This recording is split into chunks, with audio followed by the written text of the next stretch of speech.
Amara Johnson stepped off the worn-out school bus just as the clock hit 7:20 a.m.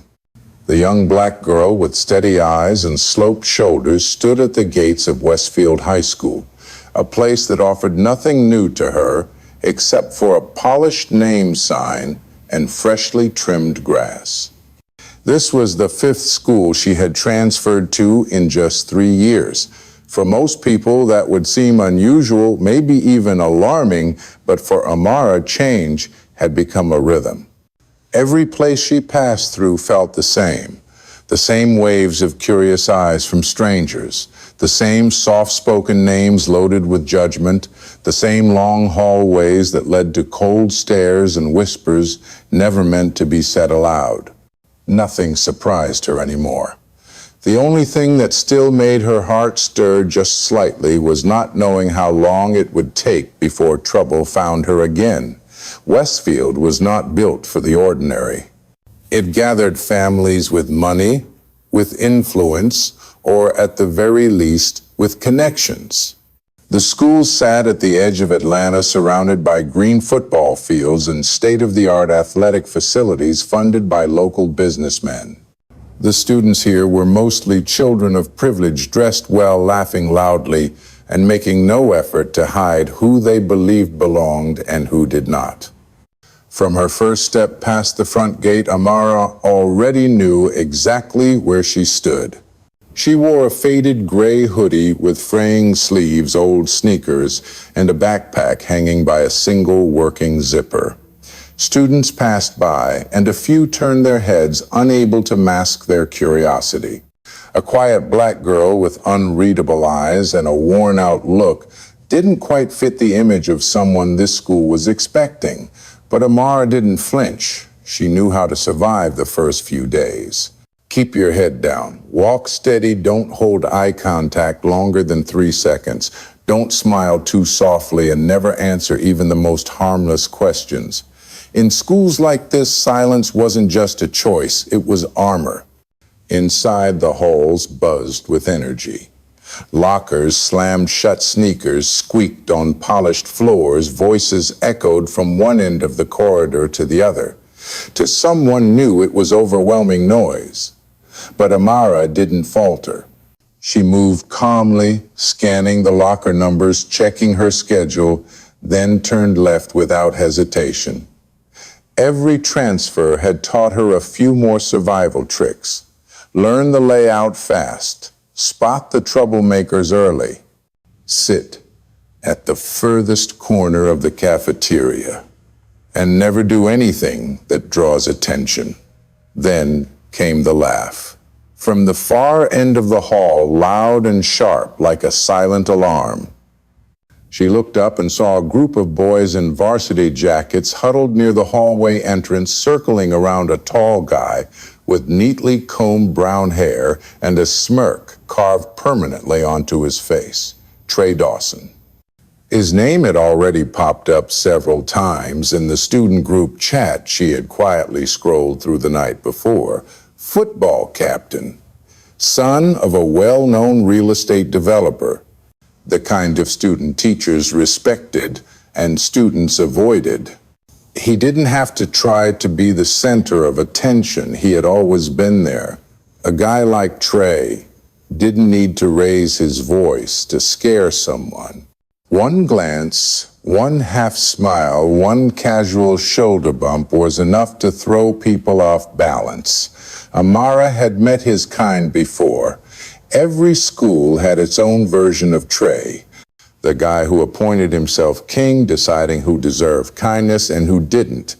The difference was she had never let herself become a target. She stayed quiet, stepped aside, avoided eye contact. That invisibility had always kept her safe. But safety never lasts when silence is mistaken for weakness. As she walked past the group, a hand brushed too forcefully against her shoulder. Her backpack slid off and books spilled across the cold tile floor. She didn't have to look up to know who stood in front of her. Not because she knew him, but because the hallway had gone quiet the moment he spoke. Well, well, look what we have here. His voice wasn't loud, but it carried the kind of weight that made everyone stop and listen. Amara knelt down and gathered her books without a word. She felt the eyes, the entertained looks from his friends, the thrill that came with mocking someone who couldn't or wouldn't talk back. As she stood and met Trey's eyes for less than a second, she knew he noticed something. Maybe it was her calm, maybe the absence of fear. Maybe he just didn't expect to find that kind of stare coming from someone he had already labeled a shadow. She walked past him without a word, and that unsettled him more than anything she could have said. No one realized it yet, but that silence was the start of a game that the king would never imagine the cost of. Trey Dawson couldn't shake that look from his head, even though it lasted only a second. There was no anger in her eyes, no fear, not even a hint of defiance. What bothered him most was the calmness so unnerving in Amara Johnson's dark eyes. It was like she already knew who he was, what he was capable of, and most of all, she simply didn't care. Trey was used to the opposite kind of gaze. The ones full of flattery, the fake laughs people gave to stay in his good graces, and the way others backed down the moment he raised a brow. But this girl didn't fit that mold, and that fact alone got under his skin. All morning, Trey tried to act like the hallway incident was just a joke. He told his friends about it, laughing loud, calling her Miss Hollywood, saying she was too proud for her own good. But behind the smirks, something restless stirred in him. Not because she ignored him, but because he couldn't predict or control her response. For Trey, everything at school was about control, and he wasn't used to people refusing to follow the script he wrote. Meanwhile, Amara sat at the back of history class as quiet as a shadow. She picked the seat by the window where the light was soft but not bright enough to draw attention. She didn't take many notes, just underlined a few key points, gripping her pen tightly like it was her last line of defense. When the teacher called roll, a few classmates turned their heads when her name was read, but she didn't turn around. Her silence wasn't rudeness. It was a coat she had worn for years, zipped up to the neck. By lunchtime, the cafeteria had turned into a social battlefield. The big tables in the center belonged to the athletes, the cheerleaders, and the names called out at every school awards assembly. Those who didn't belong there had to find their own corner, far from the territory of the so-called elite. Amara scanned the room, then picked a seat by the far window. She pulled out her lunch from home, grabbed a spoon, and began eating like the rest of the world didn't exist. Trey, on the other hand, made lunch a performance. He sat at the center of his crew, voice raised, laughing hard, telling stories about his latest football victory and his game-winning touchdown. Everything about him was curated to remind everyone he was the main character. But somewhere between his stories and high fives, his eyes drifted. There was Amara again sitting alone, untouched by the noise, not even pretending to listen or glance his way. And once again, that quiet irritation crept back in. She didn't look at him, didn't sneak peeks, didn't even act like she had anything to prove. She truly didn't care, and that made him feel like he wasn't even part of her story. An hour later, the final bell rang and the hallways erupted with voices. Students scattered, some heading to the library, others to the field behind the school. Amara packed her books, neatly walking calmly toward the front gate. No one stopped her. No one invited her to join their group. No one bothered her. But as she passed the edge of the football field, a voice called out behind her. "Hey, new girl." Amara stopped. She turned around, her gaze neither cold nor warm. Trey stood a few steps away, hands in his pockets, a half smile hanging on his face. Behind him were two of his teammates still wearing dusty uniforms from practice. "What do you want from me, Trey?" Her voice wasn't loud and it wasn't soft either. Just enough to be heard and just enough to catch him off guard. Not many people said his name like that, like it was no big deal. Trey stepped closer like he was testing whether she'd back up. But Amara didn't move. "I think you should watch that attitude," he said, eyes scanning her face like he was searching for a crack. "Around here, people don't really like that cold stuff you're pulling. I'm not here to be liked." She said it and turned to walk away. It wasn't an attack, but it landed like a punch to the ego of someone who lived for admiration. Trey froze, needing a few seconds before finding his voice again. "You think you're something special. You're just some black girl from nowhere. Nobody cares." This time, Amara stopped for real. She didn't turn around, didn't respond right away. The silence stretched tight like a pulled string. "I don't need anyone to care," she said slowly, her voice dry like sand. "I just need you to understand one thing. Don't touch me, because you don't know who I am." The air around them turned thick. One of Trey's friends shifted uncomfortably, glancing around to see if anyone was watching. Trey tried to keep his smug grin, but it faltered. Amara walked away steady and unrushed, like she had just made a move in a game without caring how the opponent might respond. Trey stood there, and for the first time in years, he felt something unfamiliar, dismissed, and worse, powerless to do anything about it.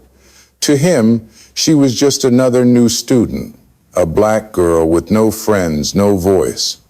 But deep down, something in his gut told him she wasn't the kind to disappear under a cold stare. It felt like he had bumped into a stone buried deep underwater, the kind you don't see until you crash straight into it. This wasn't a game anymore. It was a fight. And the worst part was, he wasn't the one who made the rules. Not everyone understands the power of silence until they find themselves disarmed by it. All the next day, Trey Dawson couldn't stop replaying that strange conversation with Amara Johnson. Her words echoed in his head like a quiet but relentless tune, never loud, just persistent enough to disrupt the rhythm he believed he controlled. Every time he saw her walking through the hallways, same calm posture, same steady gaze that didn't flinch, he felt something slipping from his grip. Something he thought he always had complete hold over. He didn't know who she was, but one thing was clear: she wasn't like anyone who had ever stepped into his domain. And that alone kept him watching her, unable to look away. Amara carried on with her routine, just like before. She arrived early, left late, spoke to no one, and gave no one a reason to come close. She sat in the last row of every classroom, eyes wandering toward the window, like everything happening inside the room was just a blurry background to her own thoughts. When the teacher called her name, she answered briefly. When classmates asked to borrow a pen, she handed it over in silence. Every interaction was clipped cold, even, and people quickly labeled her unapproachable, but she didn't care. That distance wasn't arrogance. It was survival. She knew too well that every conversation could be the beginning of a chain reaction she didn't want to be a part of. For Amara, silence wasn't just a choice. It was the only way to survive without being swallowed whole. That day's lunch hour marked the first time the cafeteria felt oddly different. No one said it out loud, but everyone sensed something had shifted. The kids sitting near Trey's group were more reserved, their usual loud laughter dimmed. Eyes started drifting toward the back corner of the room where Amara sat alone with her homemade lunch. Her presence wasn't loud, but it couldn't be ignored either. Like a misplaced piece in a puzzle people thought they knew by heart, she made the whole picture feel unfamiliar. Trey didn't say much during lunch. He sat there forcing laughter when needed, but his eyes kept sliding toward the corner table where Amara ate slowly, not once looking up. Everything about her confused him. No one had ever acted so unaffected around him. No one had ever walked past him without changing their expression. No one had ever told him to his face that he didn't know who he was dealing with. He had been waiting for some kind of reaction, anything at all, a glance, a clenched jaw, a hurried step. But no, she was just like that wall. He kept crashing into cold and unbending, every jab bouncing right back at him. That afternoon, as the final bell rang, Amara walked out of class, slowly, backpack slung over one shoulder, her eyes meeting no one's.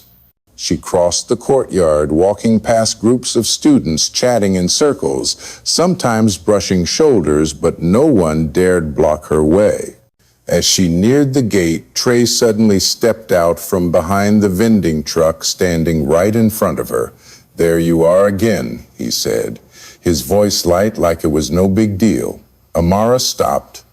Her gaze wasn't defensive or friendly. She just looked at him as if waiting to hear a question that was actually worth answering. "I don't know who you are," he said, "but I know what you're trying to do. You're trying to get under my skin, aren't you?" She tilted her head slightly, her eyebrows pulling together just a bit, like she had just heard something that made no sense. Trey smirked, trying to reclaim some confidence. "You think you're the first to show up here and not be afraid of me. You're not special. You're just acting tough." "I'm not acting like anything, Amara," replied her voice steady as a heartbeat. "I just live the way I always have. And if you feel threatened by that, that's not my fault." Trey was speechless for a few seconds. He stared at her like he was trying to peel back some mask and find the weak spot underneath. But there was nothing but unshakable calm. Her eyes were a mirror, reflecting back his own insecurities in a way he had never dared confront. She walked past him, not rushing, not looking back. And for the first time in Trey Dawson's school life, he found himself completely thrown off balance. Not because he had been insulted, not because he had lost, but because he was in the middle of a game he didn't understand the rules to. He stood there in the courtyard as students passed by, laughing, talking, living in a world where he had always been the center. But today, in that breathless silence that followed, he knew for certain he had locked eyes with someone he should never have underestimated. Amara Johnson didn't need noise to be seen. She didn't need to win by yelling or pushing others out of the way. She existed like an underground current, unseen but so powerful that the smallest crack could shift the entire flow. And Trey was starting to realize something with chilling clarity. What was really making him uneasy wasn't her. It was himself. The way he suddenly couldn't control the game anymore. Someone like Trey Dawson never lets emotions take the lead for too long. He's used to being in control, used to those admiring glances and hollow laughs, used to walking into any room and instantly becoming the center of attention without lifting a finger. But ever since Amara Johnson showed up, that rhythm he clung to so tightly started to shake. Every reaction he threw at her vanished into her calm, cold silence. He couldn't pull her into his usual game, couldn't break her will with mockery or psychological tricks. She stayed quiet but never flinched. She stayed calm but never backed down. She made him feel like he was standing on ground that had never truly been his. That evening, Amara came home earlier than usual. The small house sat quietly in the suburbs, its wooden porch and blooming yellow daisies in the front yard made it a world apart from the cold halls of Westfield. She slipped off her shoes, stepped into the living room where soft yellow light filtered through the windows and spilled onto the beige carpet. In the kitchen, a man stood chopping onions with a sharp knife. At first glance, no one would believe that man was Dominic Toretto on screen, Vin Diesel to the world. But to Amara, he was just Dad. Not by blood, but by the kind of bond forged in silence and storms. He saw her not as a burden, not as something broken, but simply as a presence worth protecting. Solid, steady, unshaken. Vin heard the door click shut and turned around. One look into her eyes and he saw what most would never notice. "Everything okay?" he asked softly. Amara nodded. "Fine." But the way she said it didn't convince him. He set the knife down, wiped his hands, and leaned back against the counter. "That boy stirred something up again, huh?" She didn't look up, just replied simply, "He's getting impatient." Vin raised an eyebrow but didn't push. He knew her silence was always earned. "You thinking of telling him?" he asked after a pause. "Not yet," she answered. "He's not scared enough." Vin chuckled low and short, like the hum of a storm waiting. Even when she was a kid, she never reacted right away. She always waited, always watched, always struck when it mattered. What she learned from him wasn't how to drive fast or throw a punch, but how to hold power quietly, how to stay still in anger, how to say nothing when poked, how to hide sharpness behind weary eyes. The next day, Amara arrived at school just as she always did, in her gray hoodie and with her worn-out backpack. But something had shifted. The way people looked at her had changed. No longer just curious, there was now a trace of caution in their stares. No one knew exactly what had happened, but everyone could feel it. The balance was tilting, and in a place like Westfield, where power was built on glances and rumors instead of rules and titles, even the smallest shift in atmosphere could trigger an earthquake. The cafeteria wasn't as loud that day. Trey still sat at the central table, still laughed, still talked big, but people no longer joined in as enthusiastically. There were a few forced nods, a few wandering eyes, and a growing space between him and the others that he could feel but refused to name. He told himself all it would take was one good move and everything would fall back into place. Just then, Amara entered. A simple tray in hand, eyes steady. She walked past Trey's table like he didn't even exist and took her seat in the familiar corner. No one stopped her. No one dared tease her. Even Trey's own crew fell silent as she passed. That silence didn't last long, but it was enough for Trey to feel threatened. Not by any action, but by the invisible shift in control her presence seemed to bring. He slammed his hand on the table, stood up, and stormed toward her. The whole cafeteria seemed to hold its breath. Even the clatter of silverware stopped. Someone held up a phone ready to record whatever was about to unfold. Amara sat still, eyes down on her plate, unmoved. When Trey's shadow fell over her table, she finally looked up. "You think you're better than everyone, don't you?" he asked, his voice lacking its usual cool. "No," Amara said calmly. "I just don't need to prove anything." That sentence landed like a slap without sound. Trey clenched his fists but did nothing. The stairs around him were blades now waiting for him to crack. He stepped back, turned around, and walked away. And in that moment, the power he once held began to crumble. Not because someone overpowered him, not because someone humiliated him, but because a girl stood her ground without ever raising her voice. Amara didn't win by fighting harder. She won because she understood the mind of her opponent. Boys like Trey aren't afraid of shouting. They're afraid of those they can't control. And Amara, from the moment she stepped foot on that campus, was never someone to be controlled. People who are used to being admired usually don't know what to do when the crowd starts backing away in silence. Trey Dawson was beginning to taste that feeling slowly and painfully. No one confronted him openly. No one stood up to him directly. But every sidelong glance, every forced smile from even his closest friends said what words didn't. In the suffocating air of rumors that nobody voiced yet, everybody believed the image of the perfect golden boy was cracking piece by piece. And what kept him up at night was the fact that it all began with someone who had never even raised her voice. Amara Johnson never fought him out in the open. No accusations, no call-outs. She simply existed. She passed by him each day with a calmness so cold it stung as if he had never existed at all. And somehow that hurt worse than hatred ever could.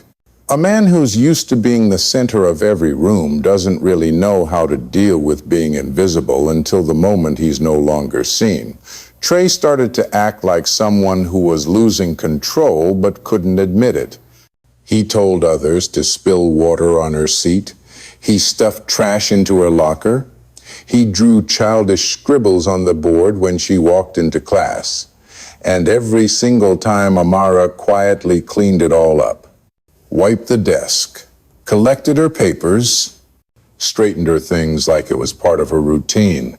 She never complained, never told the teacher, never even looked at him. And that more than anything made him furious. He wanted her anger. He wanted her to break.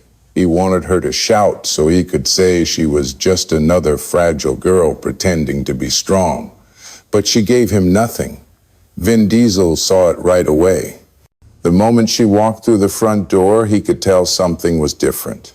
He didn't press her, just poured a glass of water, set it on the table, and sat across from her.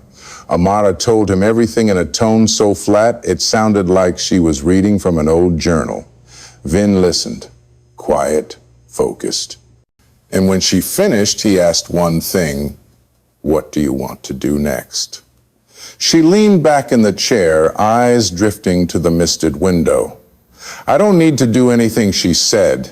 "He's already unraveling." Vin smiled quietly, knowingly. He'd seen boys like Trey his whole life. Loud on the outside, needing to be seen, needing to dominate every room. But real power doesn't need to raise its voice. It lives in the silence that makes others uneasy.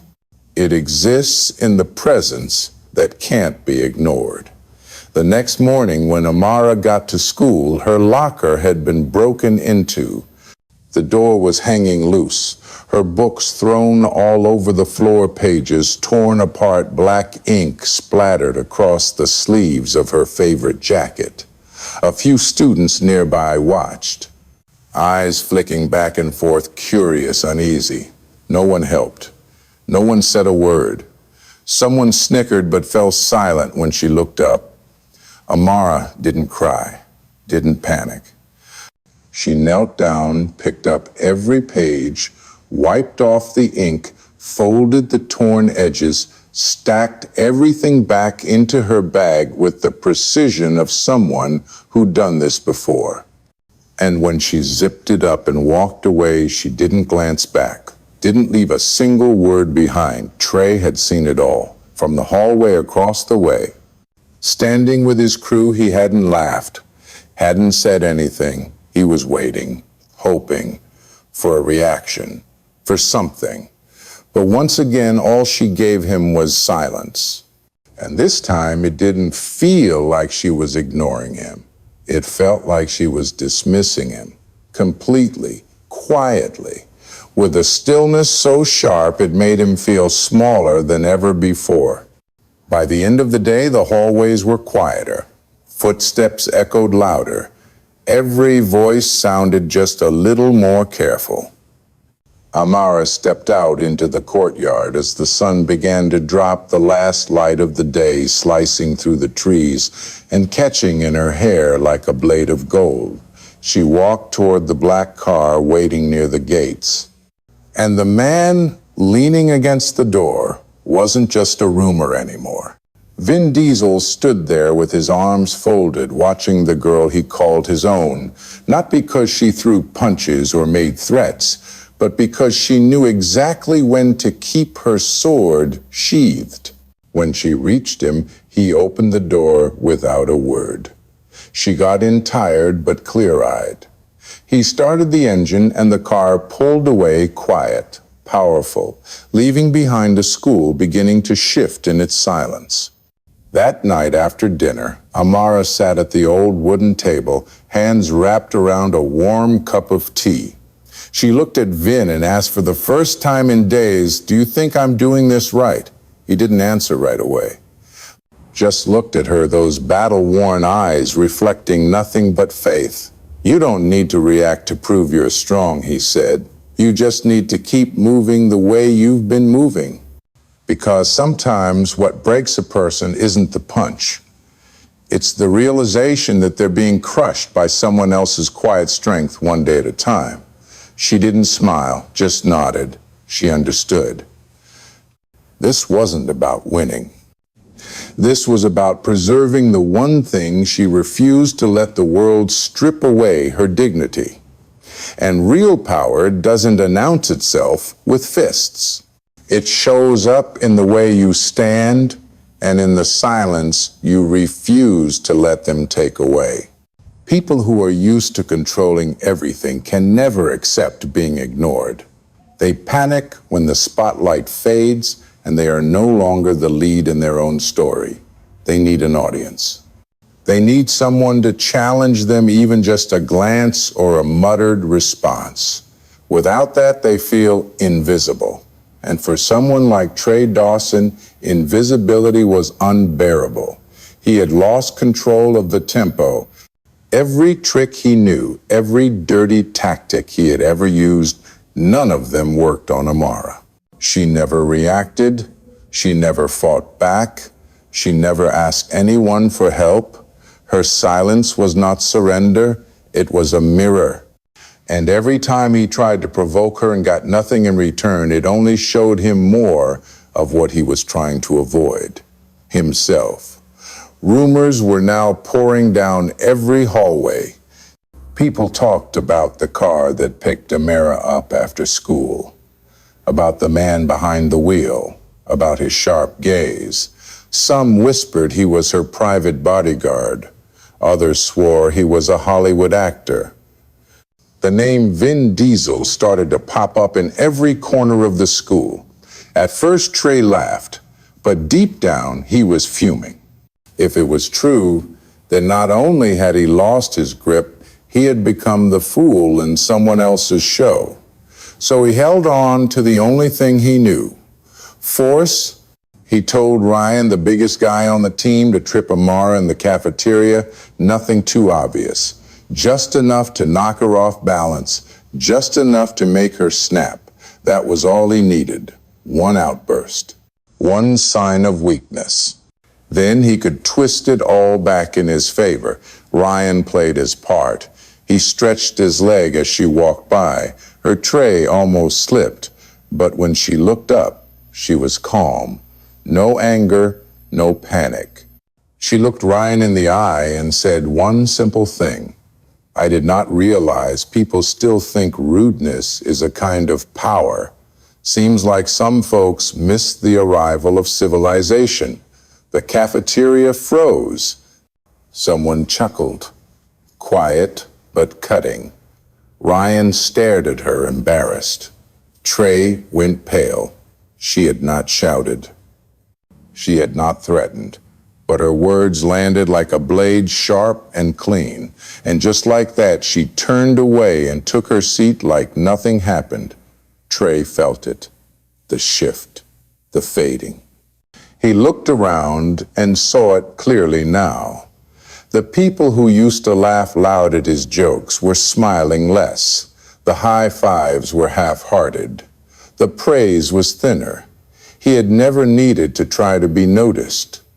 But now he was being replaced, not by someone louder or stronger, but by silence. A silence that everyone had started watching. A silence with a name. Amara. Later that day, he stood in front of the locker room mirror. He stared at the reflection. His face looked the same. His hair was perfect. His smile still wide. But his eyes told the truth. They were full of doubt, of frustration, of fear. He slammed his fist into the locker door. The metal rattled. Cold and empty? He could not understand why this girl had gotten under his skin. She was not the first to act different, but she had taken it further. So quiet, he could not even get a grip on her. Amara knew. She had seen the way he avoided eye contact now, the hesitation in his steps. She did not celebrate it. She did not feel proud. She just waited, because she understood boys like Trey, boys raised on attention, boys who had never lost before. They never go down easy. When pushed, they always go too far. That was not something she feared. It was something she counted on. That night, she sat in the living room. Her tea had gone cold in her hands. Vin sat beside her without saying a word. The silence was soft, steady, until she finally spoke. He is going to keep going. Vin nodded. Yes, and he will cross the line. She looked up, her voice quiet. Firm. When he does, I will not have to lift a finger. He will burn everything on his own. Vin stared at her, his eyes warm but filled with respect. Then he smiled, not from joy, but because he understood. The little girl who used to fear being seen was now playing her own game, a game with no shortcuts, no noise, just patience and steel. No one at Westfield High ever thought that the empire Trey Dawson built with dominance and fake glamour could begin to crumble because of the silence of a new girl. But cracks, no matter how small, once they start spreading, cannot be stopped. And Trey could no longer deny that every time he walked down the hallway where the warm greetings had turned into cold nods. The change wasn't loud, but it slowly eroded his place at the center. The worst part wasn't the distance. It was knowing that it came from the very people he once believed would be loyal to the end. Avoiding eyes, cautious, glances, conversations that stopped the moment he approached, all created a void he had never felt before. Amara did nothing, said nothing, joined no conversations. But ever since she appeared, the bond between Trey and his friends began to stretch tight like a wire. Ryan, the one who once followed his orders without question, now hesitated. He no longer laughed at cruel jokes, no longer backed Trey up when Amara was involved. Even Jamie, once Trey's most loyal shadow, started keeping his distance, using homework or practice as excuses, or just staying silent. Trey now realized his strength never came from himself, but from the belief others had in him. And once that belief wavered, his throne was nothing but an empty chair. The anonymous messages started coming in on Tuesday night. Screenshots from their private group chat. Sarcastic comments, offensive jokes, racist slurs, insults aimed at teachers and classmates. Someone had saved them, clipped them together, and was preparing for an earthquake. But they weren't sent to the school board, weren't posted online. They were shared quietly among students. That made it more dangerous. No one knew exactly who started it. No one dared say anything aloud. But everyone was reading. And Trey, who once thought he was untouchable, began to feel fear. On Thursday morning, his locker was plastered with printed screenshots of those messages, cruel words exposed for all to see, hateful jokes, disrespect for everyone around him. Nothing was hidden, and no one said a word. No phones were raised, no one turned away. Every eye watched as Trey approached, fists clenched, eyes dark. He ripped the papers down, but the more he tore, the more he revealed. The more panicked he looked, the quieter the crowd became. A silence more brutal than any laugh. When he turned around, Amara was standing across from him, arms crossed, leaning against the lockers.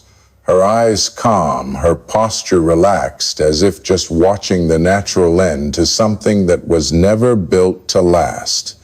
Trey stared at her, no blinking.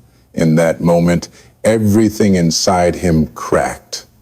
There was no pride, left no confidence, just the bitter truth that he had let a quiet girl turn his whole world against him. He stepped toward her, voice shaky. You think you're so clever. You think I'll fall just because of a few pieces of paper. Amara said nothing at first, then shrugged like what he said wasn't even worth responding to. That indifference hit harder than any insult. He growled, his voice raw with rage. You did this. You're trying to destroy me. You want to ruin me. For the first time, Amara stepped forward, her gaze sharp like a blade. I didn't have to destroy anything. Everything that's come out is what you said yourself. All I did was let people see the real you. If that's enough to bring you down, that's not my fault. He stood frozen, mouth open, no words coming out. The students nearby stepped back, not out of fear, but because they could feel something breaking right in front of them. Trey turned away, too drained to argue. He shoved past the crowd, head down, hands white from how tightly they were clenched. But he couldn't run from the feeling of being exposed. Not by force, but by truth. That afternoon, Amara sat alone behind the school wind, gently rustling the old trees above. She didn't smile. She didn't celebrate. Everything had happened just as she expected. But her victory wasn't about humiliating Trey. It was about making him face a mirror he never dared to look into. The change didn't come from a punch. It came from realizing that fake power always comes with a real price. And for Trey Dawson, that price was the reputation he once held so proudly. That evening, when she got home, Amara walked into the living room where Vin Diesel was reading. He looked up and set the book on the table. She met his eyes, no longer tired, but steady and quiet. He asked, "Is it done?" She nodded softly. The crack can't be hidden anymore. Vin smiled a smile she recognized as full approval. And under the warm yellow light of the living room, they said nothing more. Because the greatest battles always end in silence, far deeper than the loudest explosion. The next morning, the school hallway carried a different kind of air. Gone was the confident noise of ordinary days, replaced by a thin shell of hesitation and caution. Students walked slower eyes, scanning more carefully. Laughter quieter, as if everyone feared stepping on leftover shards from the previous night. No one mentioned Trey Dawson directly, but his name lingered in every sidestep, in every glance that turned away too quickly, in the way people no longer gathered around his locker like they used to. Silence had stopped being neutral. It had become evidence of a shift that had already happened and could not be reversed. Trey showed up in his uniform, perfectly ironed hair, slicked back expensive cologne, still faint in the air like every other day. But his eyes no longer lifted high. He no longer moved swiftly through crowds as if doing someone a favor by simply being there.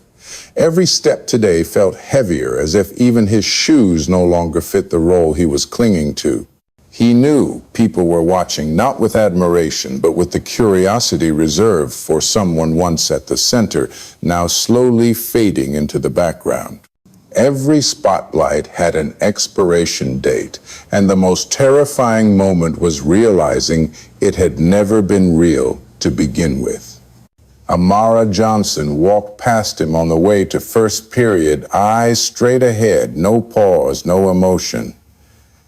She did not need to look to feel the tension in his breath, the way he tapped his fingers against the notebook, trying to grasp a rhythm to fill the growing silence inside. She felt it from a few steps away. She did not feel satisfied. She did not feel triumph. She simply kept walking. In every game of chess, there comes a point where you no longer need to plan every move, because the board has already tilted the moment your opponent lost their sense of direction. During lunch, Trey sat alone in a corner table, one that just weeks ago no one would dare claim without an invitation. Now it was bare, just him, and a cold tray of food.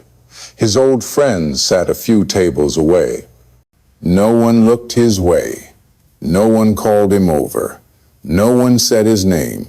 He chewed slowly, lifting pieces of cold meat with a flimsy plastic spoon as if his own taste buds were turning against the routines he had once mastered. He had believed that standing out was natural, but now he understood it required a foundation. And when that foundation rotted, all that remained was a glossy surface that could not withstand even the softest breeze. Amara sat in her usual spot, eating in silence, observing without interfering. She felt no joy in his isolation. She simply saw it as a result of what he had built. She did not have to take him down. Truth carried more weight than any plan ever could. Those who live by illusions and worship image are never undone by explosions. They collapse in silence when no one believes in the role anymore. After school, Trey stood at the exit where Amara always walked past toward the parking lot. His face had lost all arrogance. Hands in his pockets, his eyes gave away his uncertainty. As Amara approached, he stepped in front of her. She stopped, unsurprised, unmoved. He stared for a while, then asked a question, not with defiance or hostility, but with real confusion from someone who had lost his map. Why didn't you react? You knew I would do anything to pull you in, but you stayed silent. Weren't you afraid? Amara looked at him, her eyes calm like a still lake. She answered slowly, "Because I do not fight those who have nothing left to lose. And I am not afraid of those who only act when someone is watching. A person like you, when left alone, has nothing left to perform. That is what real collapse looks like." Trey stepped back as if her words cut straight into the part he was desperately hiding. He looked down, then raised his eyes again. For the first time, they did not hold the gaze of someone used to winning. "I used to think I was strong because people followed me," he admitted. "But it turns out I was only strong when others were scared. And when no one's afraid anymore, I have nothing." Amara said nothing. She turned and walked away, leaving behind not an enemy, but a person finally facing the truest version of himself. She did not need to destroy him. He had already started dismantling himself the moment he misjudged her. That night, Amara sat alone in her room, the lamp casting a soft glow over the open notebook. She did not write. She just sat still, eyes focused on the empty space in front of her, as if listening to the echo of a door quietly closing. When Vin entered, he asked nothing. He simply sat across from her, eyes filled with unspoken respect. She whispered, "Things are quieting down." He nodded. Quiet doesn't mean gone. It just means people are starting to think instead of hiding behind the noise. Amara looked up, her eyes clear and steady. "I do not need apologies. I only want them to remember one thing. Never underestimate someone just because they choose silence. Vince smiled a smile that needed no words to express belief. And in that quiet room where every battle had already ended, all that remained was the peace reserved for those strong enough to keep walking without falling halfway through. Trey Dawson was no longer a name that made people stop and listen. No longer the familiar face printed on the school newsletter every time there was a sports victory or extracurricular achievement.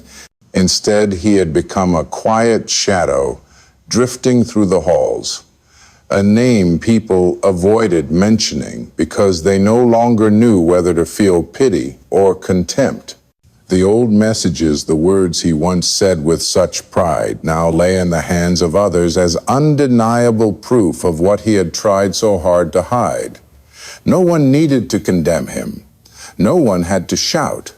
The mask he wore during his reign at Westfield cracked on its own piece by piece until there was nothing left to hold it together. The cruelest part was that the one who unraveled it all had never laid a hand on him. Amara Johnson still came to school on time, sat in her usual seat, ate lunch alone, never once changing her rhythm. She did not gloat. She did not seize the moment to prove she was right. She did nothing to attract attention. And that was exactly what made her presence heavier for those who had once stood behind Trey. Because she did not react, but her silence forced others to look at themselves. Her silence was not an absence. It was a mirror reflecting back the crooked parts in others they had long tried to ignore. And so when Trey once again blocked her path after school, everything had changed. This was no longer a standoff, no longer a quiet mental war. It was the final act of a chess game where every piece had reached its last move.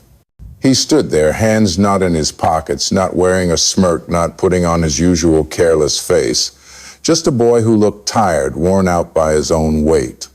When Amara approached, he did not speak right away. He simply looked at her, his eyes stripped of pride, filled only with the confusion of someone realizing, for the first time, he had been living all wrong. At last he asked, not with blame, not with anger, but with the rasp of someone who had fallen so far he did not know when the drop began. "You really don't hate me, do you?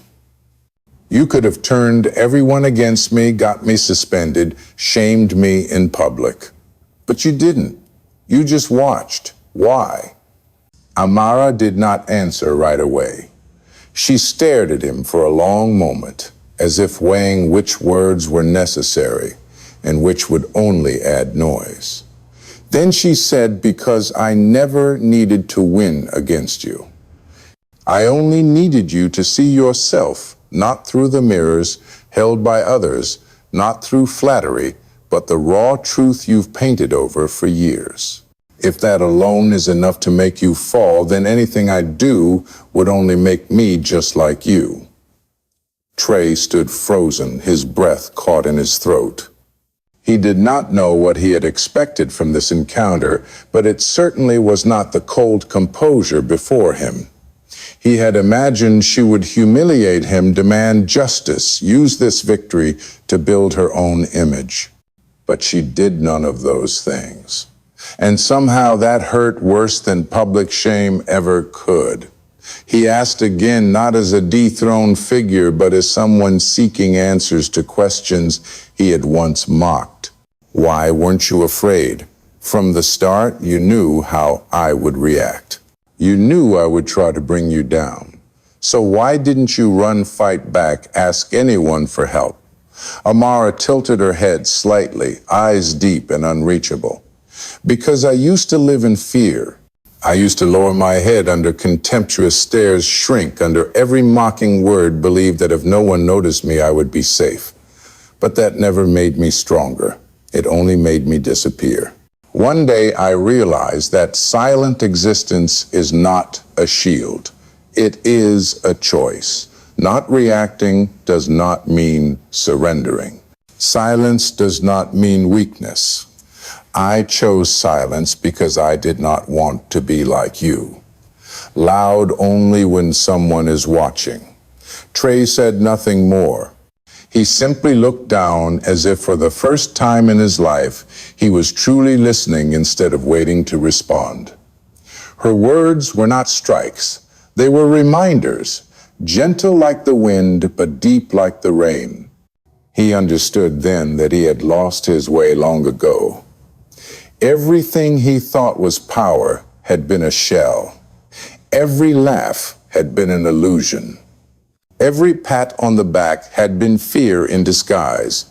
And when that shell peeled away, what remained was something he had never dared to face before the emptiness inside himself.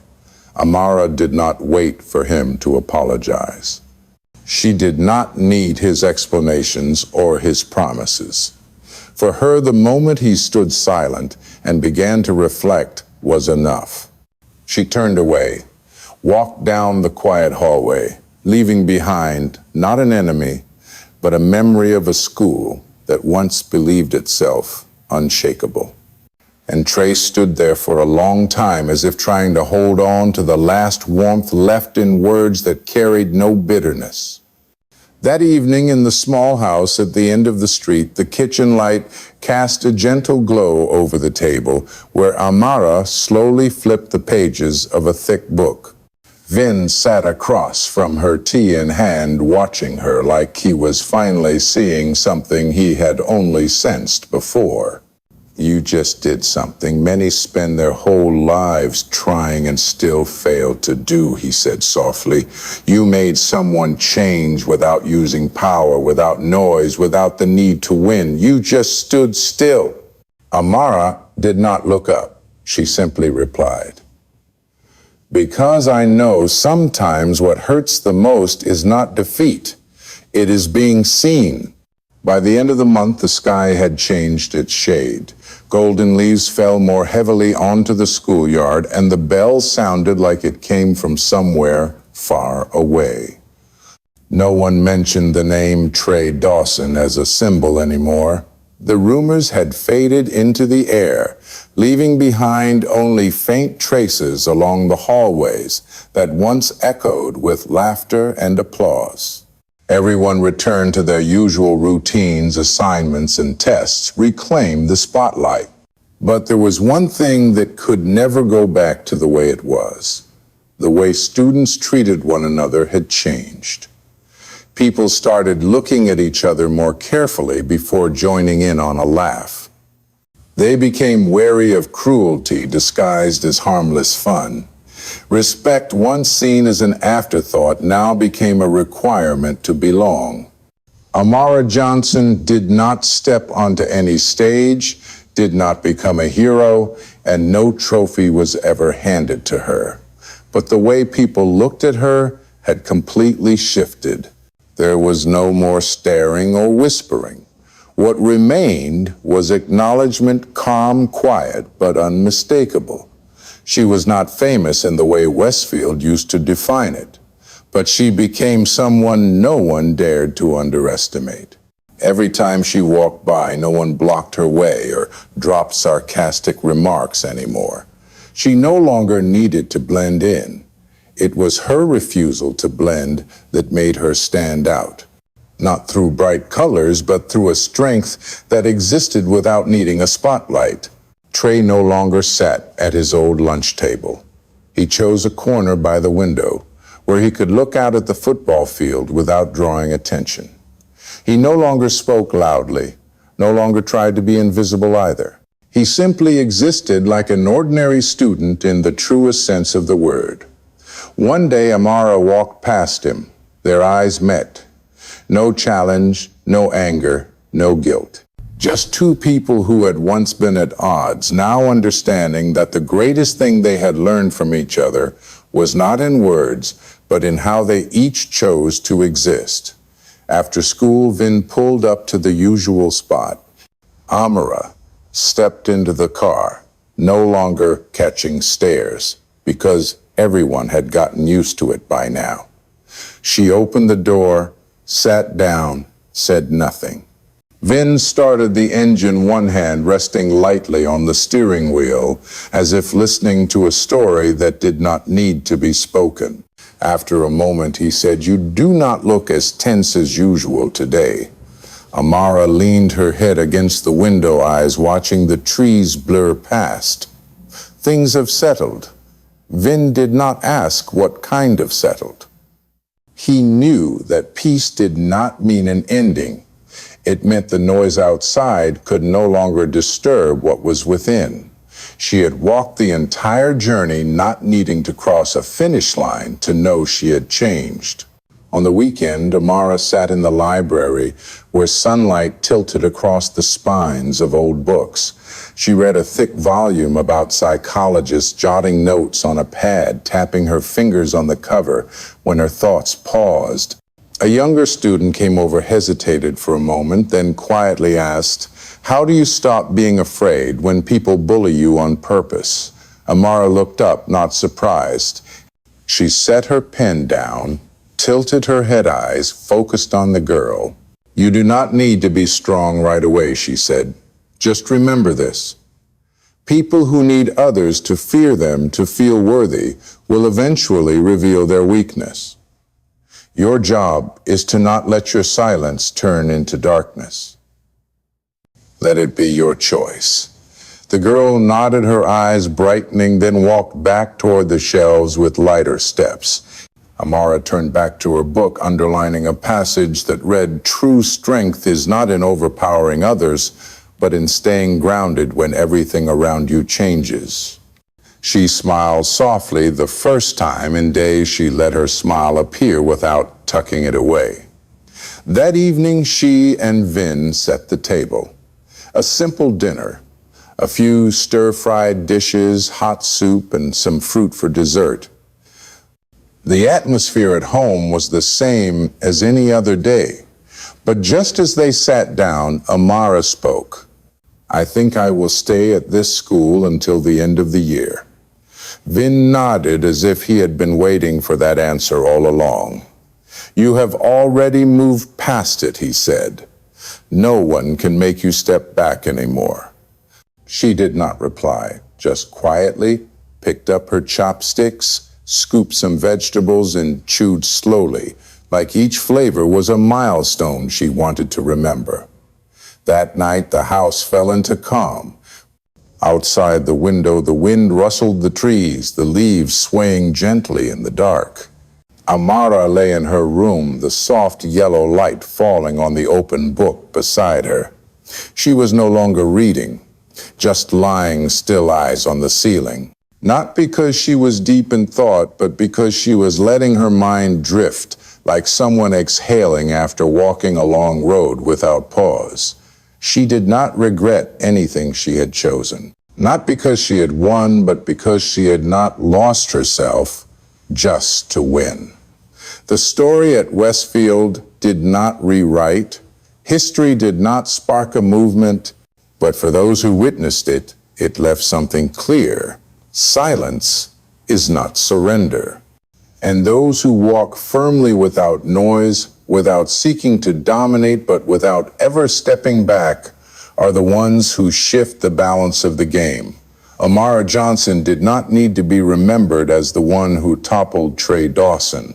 She just wanted to be seen for who she truly was, nothing more, nothing less.